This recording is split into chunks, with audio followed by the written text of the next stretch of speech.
much faster and with much better numbers than anybody would have thought. I want to begin by expressing our profound gratitude to everyone here today and the farmers and producers across the country who have kept our nation fed and nourished as we have battled the invisible enemy. It is an invisible enemy. It's tough, but we're going to win, and we're going to win very big. But we can never forget all of the people that have been left behind, that have died for some reason that should have never happened. Should have never happened. You know that. I know that. And the people that caused the problem, they know that too. It's too bad. You remind us once again that the American farmer is the backbone of our country, and they're really a great friend of mine, and I appreciate all the support, and I know they appreciate our support.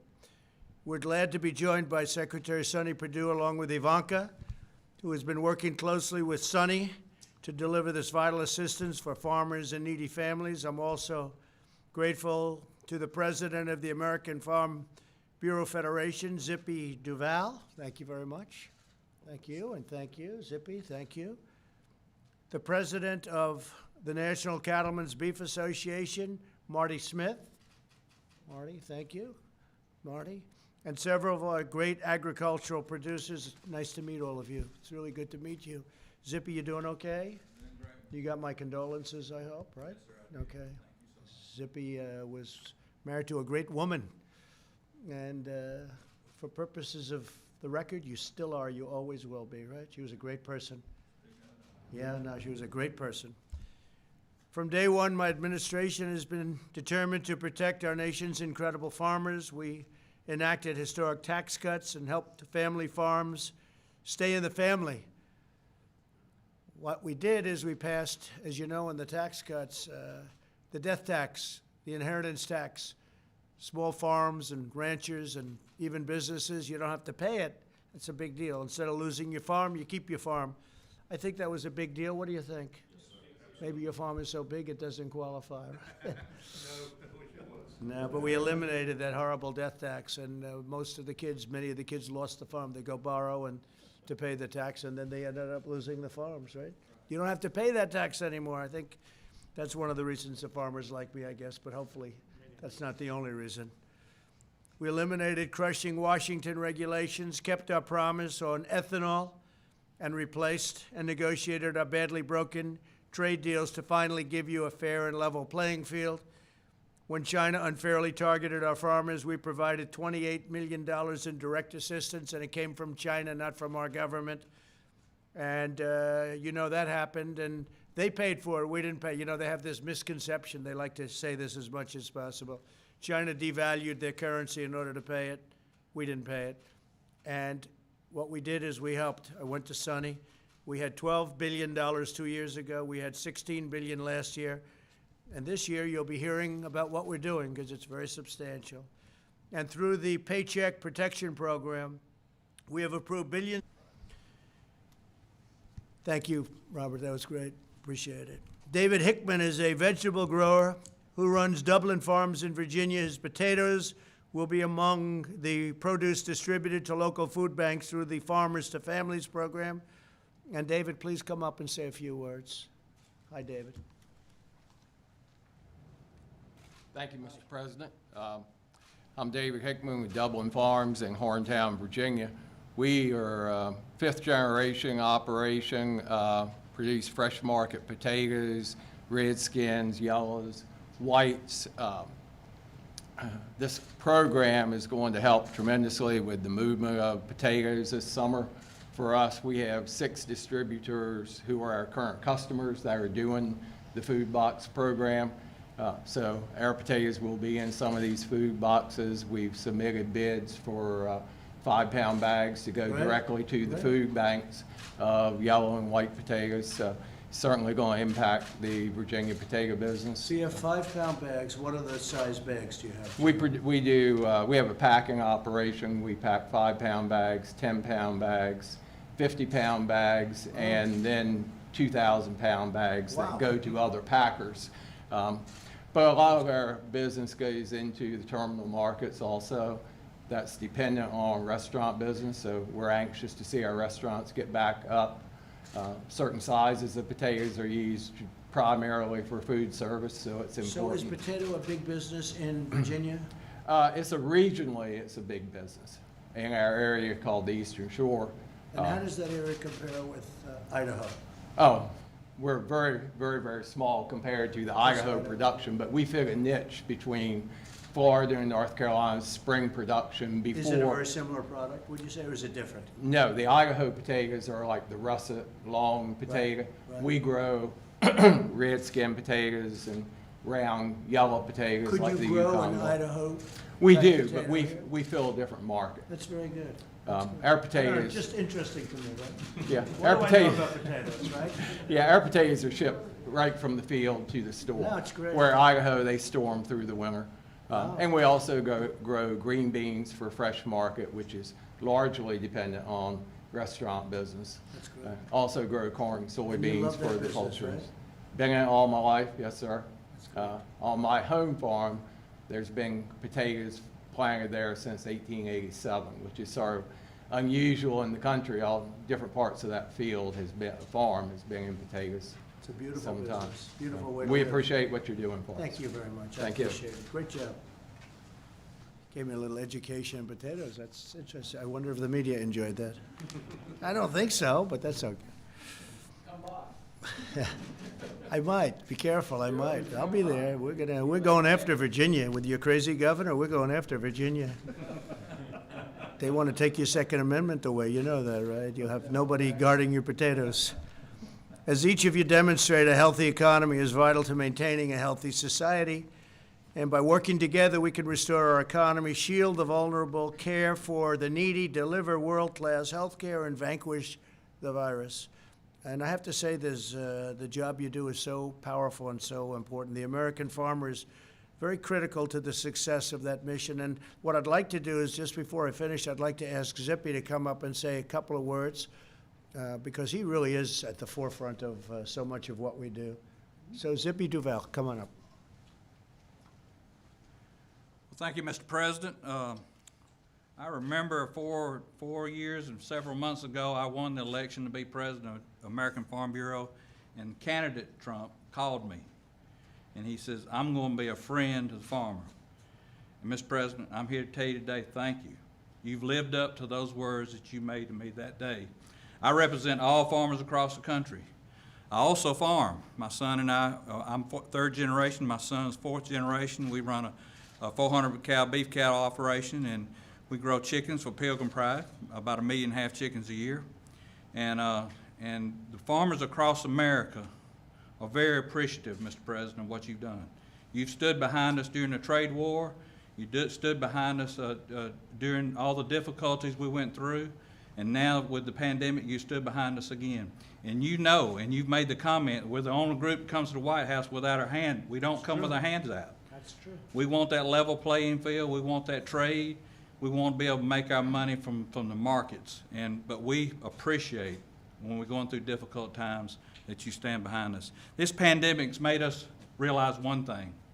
We live in a land of plenty. But there's a food chain that is just as important to us as our military is. We have to be able to feed our own people. We can't afford to be fed by other countries. That makes us a national security issue, and we know that you realize that. And I think the American people, unfortunately, have had to go to the store and see some empty shelves. And we all now realize how important that chain, that food chain is, and the farmer is that very first link. Without that support, we wouldn't be there to produce that food. Our farmers are still farming. Hashtag still farming. You'll get some great stories.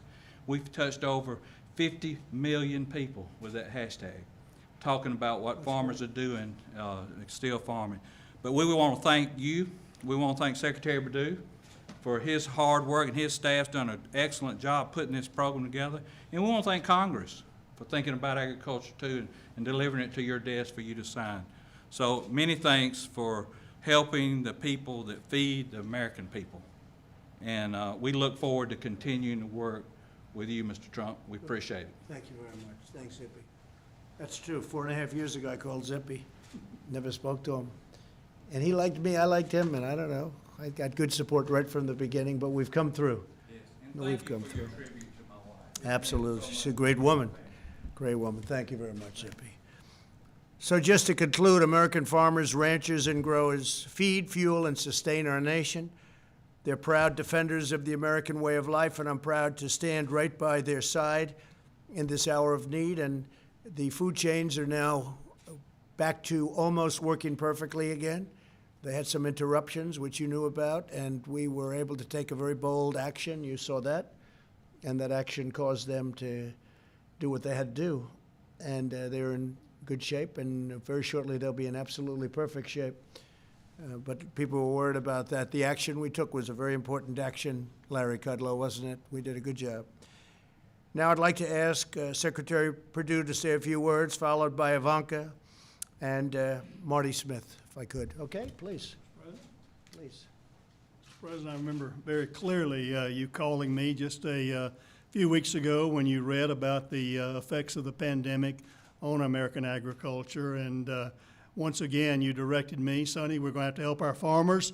Bring me a program. What's it going to take? I want you to use all the available resources at your disposal, just as you've done before when China retaliated against our farmers there. I don't know how, Mr. President, but you instinctively know that American agriculture, farmers and ranchers have been the bedrock of our American economy since the founding of our nation, and there still are. And we talked about the food supply chain. You know that instinctively, but I want to tell you, I've never in my lifetime seen another president recognize that value among the folks standing here, and they're representing farmers and ranchers all across the country. So we're very appreciative at USDA that we don't have to push the rock up the hill. Usually when it comes to President Trump, the rock's coming down the hill. I have to catch it. So we appreciate that very much, that we don't have to sell you on the value of agriculture. But the program that we're announcing today will be a benefit. The $16 million of direct payments to farmers of all sizes and all production there will be very helpful, a real lifeline. But certainly the program that Ivanka and I were privileged to go out last Friday to Coastal Produce that you see here is also a lifeline, not only to those specialty crop producers, both dairy producers and meat producers, but also to the families who need this food. You can see this is high quality food here that's being distributed all across the country to our food banks, and really a lifeline for them as well. So the food supply chain that begins with these producers representing farmers and ranchers all across the country, ending up in the families' tables that need this food, is a real noble profession. I'm honored to be a part of it, and I'm really particularly honored, President Trump, that you understand just in your heart how valuable our American agricultural sector is, and I thank you. Thank you very much. Thank you, Secretary. This is an incredibly exciting day as this very large relief package is announced. And you can hear today, and you can hear through the course of the campaign in the last 3 years, the special place all of you have in the heart of this president. Farmers and ranchers feed America, and that's never been more true than we've all realized over the course of the last several months. In addition to the much-needed relief, the $16 billion that will go to farmers and ranchers to help support them through this difficult time. This Farmers to Family Food Box program is just an amazing initiative. As the Secretary mentioned, the President saw that there were those in need, those vulnerable, long lines at food banks trying to get food, and yet there was this unbelievable, beautiful American fresh produce that was going to waste. So thinking about that supply chain and ensuring with $3 billion that those who are vulnerable, that those who are in need get access to boxes like these, 20 to 25 pounds of meat, milk, all forms of dairy, and of course great fresh produce is incredibly virtuous. It's a great cycle. It helps the small distributors, it helps the small farmers who were prioritized in the bids, and of course it helps those in need. So we're very excited about this program. These boxes themselves will also be going to a mission here in DC, along with several others that we have at the White House, and we hope that these boxes will play a big role in feeding those who need it across the country. So thank you, and thank you, Secretary, for the hard work of your team in standing up this program so rapidly. We think that it will be extraordinarily successful for our small farmers and of course those in need. So thank you. Thank you.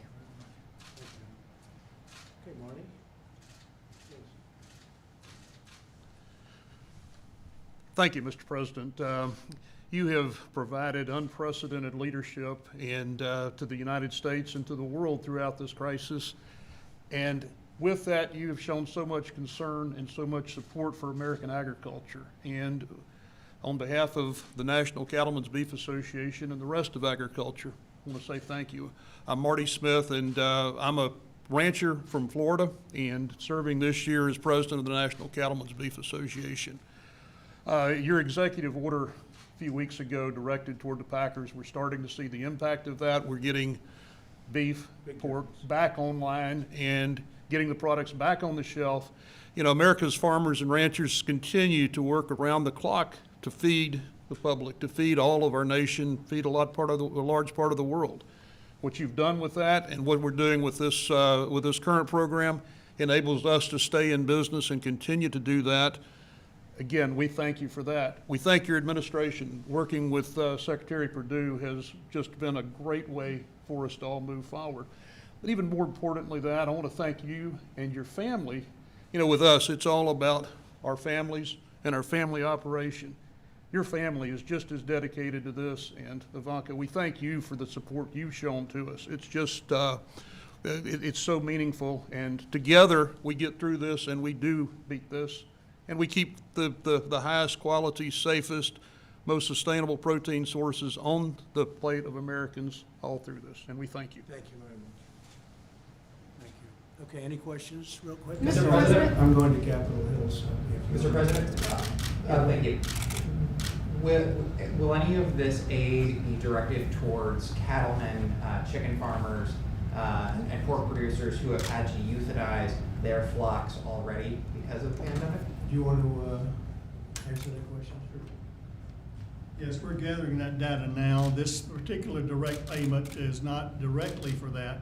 There will be help coming through NRCS over the euthanasia and disposal coming that way. So there will be certainly directed there soon. Do you know when we could expect some of that guidance? Yeah, it'll be after this is announced and we get more data. There are a lot of rumors out there about what's actually happening. We want to get the facts and the data and make policy based on good data. Thank you. Something that's being looked at separately. Mr. President, how is your administration addressing the comorbidities that Secretary Azar said are responsible for a lot of the coronavirus deaths? Obesity, hypertension, diabetes, obviously very closely connected to our food supply. Well, I think we just want people in this country to be healthy. How does every country address it? We want our people to be healthy. We want them to be happy, and we want them to have all of the benefits that you can have, including great health care. The Republican Party has been very strong on health care, as you know, and that includes pre-existing conditions. And we have done a terrific job on health care. Then we got hit by a plague like nobody's ever seen before, outside of maybe 1917. And I think we've done an incredible job in producing ventilators and producing testing right now. You probably saw the numbers were over 12 million tests. That's 4 times more than any other country in the world.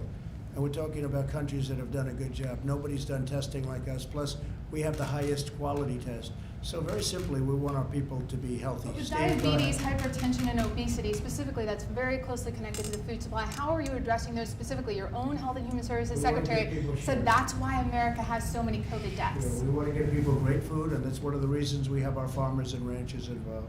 Could you talk a little bit more about this problem? You say it's a problem of importing cattle from other countries. What is the problem there? Well, it's a relatively small number. Actually, I heard Sonny speaking about it yesterday. It's a very small number, but it's still cattle coming in. We have tremendous amounts of supply, cattle, and, you know, all, but generally speaking, supply. Tremendous supply. Our farmers have done an incredible job.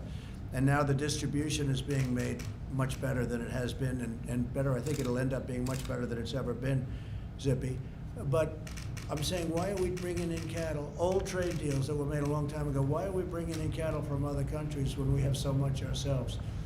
Now, in some cases, I thought your answer was very good. They've been great allies. They've been working with us for many years. Sometimes we needed the cattle, and sometimes we don't. It's a farming business. But I would say, generally speaking, unless this is a country that really has been with us, we shouldn't be taking their cattle. You know that, okay? And that's the way we're going to handle it. Could I, on a separate subject, you sent a letter last night to the WHO Yeah. what reforms do they need to do to? Well, it says so in the rectify their letters, I mistake? don't want to go through it. The letter's a very detailed, long letter, but basically, they have to clean up their act. They have to do a better job. They have to be much more fair to other countries, including the United States, or we're not going to be involved with them anymore. We'll do it a separate way, okay? On capital gains, capital gains. Some workers at meat packing plants say they're still concerned about their safety and that they want the government to do more to enforce and make sure that meat packing companies are keeping their workers safe with protective equipment, testing, etc. Is there any more that you plan to do to make sure and enforce that meatpacking companies are keeping their workers safe? I've been very much involved with plants since this problem came up, and what we've done, they've done a lot in terms of shields and other things, but they had a disproportionately high number of people that had the problem, and that's going away. The plants are very, very clean now. They're getting to a level where I think we had a report that they're cleaner than they've ever been. That's a good report, but I don't know exactly what that means, but they are cleaner than they've ever been.